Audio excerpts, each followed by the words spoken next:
When Henry perched himself atop that pine tree, I thought he'd finally snapped. It wasn't just me, either. Jim, the sheriff, and half the neighbors tried to talk him down. Pleas, threats, even the sheriff waving a badge, none of it worked. Henry climbed into that canopy as if it was the promised land, and he never came back. Not alive, anyway. Henry had always been a peculiar character, the kind of neighbor you couldn't forget even if you tried. Living next door to him was like living next to a carnival that never shut down. He built an entire miniature city of birdhouses that surrounded his two-story home, all painted in garish colors that clashed horribly with his peeling green siding. On the first of every month, without fail, a bottle of his homemade mead would appear on our doorstep, usually in a dusty old wine bottle with a label slapped on crooked. And then there was the French horn. At 6 a.m. Every morning. I can't lie, I found it entertaining. Jim, my husband, wasn't so amused. Eccentric was putting it mildly in his book. Then again, Jim has been the only one venturing outside lately. My agoraphobia has kept me confined to the house for nearly a year, so I've grown accustomed to finding distractions where I can. Watching Henry's antics through the dusty telescope in the den became one of my guilty pleasures. It was Jim's frustration with Henry's latest hobby, metal detecting, that sent him marching across the yard that morning. Metal detecting wasn't the issue. The problem was the aftermath. Henry never bothered filling in the dozens of holes he dug. By the time he was finished sweeping his yard, it looked like a battlefield, all cratered and messy. Jim's patience finally gave out when he saw Henry creeping toward the woods with his detector slung over his shoulder. "I'm going to put an end to this nonsense," Jim said as he stomped toward the door, his voice tinged with the kind of annoyance only a neighbor like Henry could inspire. Those words now echo in my memory with a cruel, bitter irony. From my spot in the den, I watched the whole scene unfold through the telescope. The backyard and the woods beyond were laid out like a stage, and I, the reluctant audience, couldn't look away. Jim caught up to Henry just as he reached the towering pine at the edge of the forest. I expected Henry to at least glance back, maybe acknowledge the man who was about to give him a piece of his mind. But he didn't. He didn't even flinch. Henry kept moving, slow and steady, like a wind-up toy with a single purpose. Even as Jim barked at him, clapping his hands and stepping into his path, Henry didn't break stride. His movements were robotic, almost trance-like. There was no urgency, no hesitation, just an eerie determination. And then he began to climb. Jim shouted something, but Henry didn't react. He gripped the tree with methodical precision, scaling it as if it were a ladder. The pine swayed under his weight, but he didn't falter. Jim paced at the base, throwing his arms in the air, clearly debating whether to follow him up. In the end, he didn't. He muttered something I couldn't make out and turned back toward the house. I, however, stayed glued to the telescope, my pulse quickening as I watched Henry ascend. When he reached the highest branches, he stopped, balancing precariously on a limb that looked far too thin to hold him. Then he turned to face our house. I froze. Henry raised his arms, palms up, as if offering something to the sky. His face, pale and stark against the blue above, was utterly motionless. He didn't blink. He didn't even sway, despite the breeze rustling the treetops. He looked like some kind of gargoyle, perched and frozen in time. But he wasn't frozen. At first, I thought my eyes were playing tricks on me. An hour passed, and when I checked on him again, I noticed something strange. His torso had shifted, just slightly, angled now toward the west. Arms still outstretched, eyes still locked open, but his body was undeniably turned. I kept watching, my unease mounting. For 20 minutes, I stared through the lens, willing him to move faster, to show some sign of life. Nothing happened. Yet when I pulled my eye from the scope and looked out the window, the change was unmistakable. He'd rotated again, a little farther clockwise. It wasn't natural. The movement was so gradual, so imperceptible in the moment, that it felt like watching a shadow crawl across the ground, something you only notice after the fact. I leaned back into the telescope, hands shaking, and fixed my gaze on him.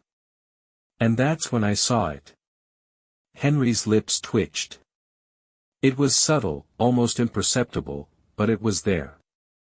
My breath caught as his mouth began to curl into a smile, a slow, deliberate smile that sent a chill straight down my spine. I wanted to look away, but I couldn't. Something was terribly wrong. Henry's skin had taken on an eerie red sheen, like the glow of embers in dying coals. His unblinking eyes, wide and glassy, were rimmed with dried, brownish crusts that reminded me of burnt egg whites. I couldn't shake the feeling that whatever was happening to him wasn't just strange, it was deeply unnatural. That was when I called the sheriff. The sheriff, a grizzled old southerner who looked like he'd been carved out of oak, arrived with his doe-eyed deputy in tow. They pulled up in their beat-up cruiser with a groan of brakes that felt like a harbinger of bad news. I watched them from the window as they approached the base of the pine, their heads craned upward, their faces shifting between concern and disbelief. For an hour, they tried to reason with Henry. They called his name, yelled offers of help, even tried to spook him with threats of arrest. None of it worked. Henry didn't flinch, didn't blink, didn't even acknowledge their presence. His arms stayed rigidly outstretched, his torso slowly rotating ever so slightly as the day wore on. Eventually, the sheriff threw his hat on the ground in frustration. "If he's still up there come morning, we'll get the fire department involved," he grumbled, before stalking back to his cruiser. The deputy followed, casting a nervous glance over his shoulder. When night fell, the scene became even more unnerving. I couldn't see Henry anymore, not through the telescope or even with binoculars, but I could hear him. As I lay in bed, staring at the ceiling, the faint sound of sobbing drifted through the open bedroom window. It was soft, barely more than a whisper, but it sliced through the darkness like a blade. By the time the first rays of sunlight began filtering through the curtains, I was already back in the den, clutching a cup of steaming black coffee. My hands shook, and it wasn't from the caffeine. I hated myself for it, but a strange, dark excitement hummed in my chest. It had been a long time since I'd felt that kind of energy. Before agoraphobia caged me in this house, I had been a journalist, chasing the most horrifying and bizarre stories I could find. Over time, the weight of the world's horrors had crushed me, leaving me too afraid to step outside. Now, watching Henry's bizarre ordeal from the safety of my home, I felt a ghost of that old fascination stir within me. When the sun crept above the horizon, Henry was still there, arms outstretched, his muscles grotesquely swollen and red. I could only imagine the pain he must have been in, but he showed no sign of it. The sobbing had stopped, replaced by a silence so profound it felt oppressive. A little after 8, Jim shuffled downstairs. He was unusually quiet, his movements stiff and deliberate. I figured he was just shaken by everything going on, so I didn't press him. When I asked if he was okay, he gave a low grunt in response and avoided eye contact. Around noon, I noticed a pattern. Henry wasn't just spinning aimlessly in the tree, he was following the sun.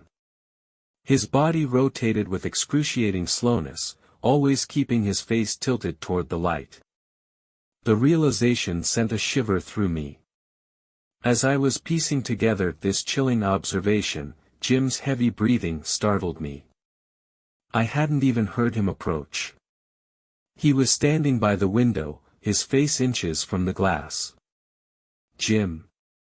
What are you doing?" "Oh, fixing the clock," he muttered, his voice flat and distant. But there was no clock. My stomach tightened as I realized he wasn't fiddling with anything, he was staring. His eyes were locked on something outside, unblinking and wide. I didn't want to believe it, but the truth became undeniable by the afternoon. From my spot in the den, I could see Henry's back through the telescope, and when I pulled away, I saw Jim's back, too. He was mimicking Henry's posture, staring out the window with the same vacant intensity. That morning, he had watched the sunrise from the front door, just as Henry had from his perch in the pine. Now, he was following the sun's path with the same slow, deliberate fixation. Panic clawed at my chest as I reached for my phone to call 911. But before I could press the buttons, movement outside caught my eye. Through the telescope, I saw the sheriff and his deputy entering the yard.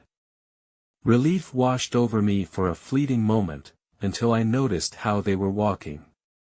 Their movements were slow, methodical, like sleepwalkers moving through molasses. Each step landed with an eerie precision, their faces slack and expressionless. I watched in growing horror as they reached the trees flanking Henry's. Their hands moved in unison, grasping the rough bark. At first, I thought they were there to rescue him. But they weren't. The sheriff and the deputy began climbing, each taking a separate tree. Their ascents mirrored Henry's from the day before, robotic, deliberate, and disturbingly synchronized. I refocused the telescope on Henry. His head had turned slightly, his gaze now fixed on the sheriff. For a moment, I thought I saw the corners of his lips twitch, pulling into a faint, unnatural smile. My hands trembled as I stepped back from the telescope. Something was deeply, horribly wrong. In a haze of detached shock, my trembling hand gripped a pen, scribbling down the last, sickening detail I had noticed about Henry. His body, if you could still call it that, had begun to sprout tiny mushrooms. The fungi bloomed grotesquely from his eye sockets, his palms, and the gaping cavity of his open mouth. They pulsated faintly, as though alive in a way Henry no longer was.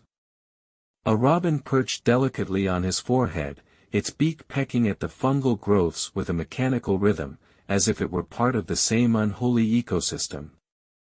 The bird's black eyes glinted with something unnatural, something that made my stomach churn. A wave of primal terror surged through me, and I bolted from the chair, nearly overturning it as I stumbled toward the front door. My fingers fumbled with the knob, twisting it desperately. "Go outside," I whispered to myself, the words trembling on my lips. "You have to go outside." But I couldn't. The invisible chains of my agoraphobia tightened around me, pulling me back from the brink of escape. My head turned toward Jim, searching for some spark of humanity, some reassurance that he was still himself. He hadn't moved. Not a muscle. Not even when the chair and telescope had clattered noisily to the floor. He remained frozen, staring through the window with an unyielding gaze fixed on the dying sunlight. The air felt thick, suffocating. My knees buckled, and I collapsed onto the doormat, clutching my head in my hands. Whatever had consumed Henry had spread. It had claimed the sheriff, the deputy, and now my husband. I stared at my phone, the numbers for 911 just a tap away, but doubt gnawed at me. What if calling for help only brought more victims into this nightmare? Time became meaningless as I sat there, trapped in a fog of dread and indecision. The silence of the house was broken only by the sound of Jim's wails, distant at first, then piercingly loud. It was night now. The setting sun had undone him.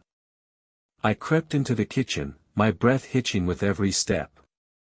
Jim was no longer standing. He had collapsed into a grotesque heap on the floor, his body twisted unnaturally.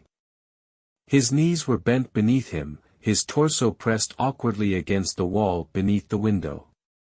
"Jim," I whispered, though I already knew the answer. "Are you okay?" I asked again. And again. No response. My hands trembled as I reached out to touch him, tilting his shoulder to see his face. His body fell limply to the side, his head lolling unnaturally. His eyes were wide open, staring past me at something I couldn't see. His lips quivered with silent sobs, but no tears fell. Then I realized he wasn't breathing. His chest was still. "Jim." My voice cracked, barely audible over the pounding in my ears. There was no pulse. I felt the world tilt and blur. Darkness swallowed me whole. When I regained consciousness, it was hours later. My body ached and my head throbbed, but a deeper, more suffocating pain gnawed at my soul. I staggered back to the den, dragging myself toward the telescope. The image it revealed tore a scream from my throat. Jim was gone. Through the lens, I saw him perched on his own pine tree, arms outstretched, his head tilted toward the night sky. His lifeless eyes stared into the black void, unblinking. He had joined the others, Henry, the sheriff, and the deputy, all following the same horrific choreography. Their bodies formed a perfect triangle, each tree equidistant, their movements synchronized as though guided by an unseen hand.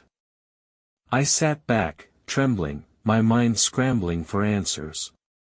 That's when I pieced it together. It must have been Henry. Digging those holes in his backyard, he must have unearthed something. Something ancient and unspeakable. A parasitic fungus, dormant for who knows how long, released into the air with every shovel of disturbed soil. Spores so small they could slip unnoticed into the lungs of anyone nearby. It was spreading. I stared at the untouched holes in Henry's yard through the telescope. They seemed to yawn open like mouths, waiting to swallow the world whole. I forced myself to my feet. My agoraphobia screamed at me to stay inside, but I knew that doing nothing was as good as surrendering. I had to fill those holes. Maybe it was futile, but it was the only thing I could do. I'll take the shovel from the garage. I'll cover every inch of that cursed ground with layer after layer of soil. Maybe I'll survive. Maybe I won't. But I can't just sit here and let this thing take over. I'm writing this now for two reasons. First, if you're reading this, learn from my mistakes. I hid from the world, thinking it would keep me safe. But the monsters don't just stay outside, they'll find a way in if you let them. Second, if you ever see someone perched in a tree, their eyes fixed on the sun, run. Don't try to help them. Don't get close. And whatever you do, cover your mouth. The robin I saw pecking at Henry's fungal growths, it flew away, spores clinging to its beak and feathers. God knows how far it will travel, or how many more it will infect. This isn't just the start of a life cycle. It's the start of an apocalypse.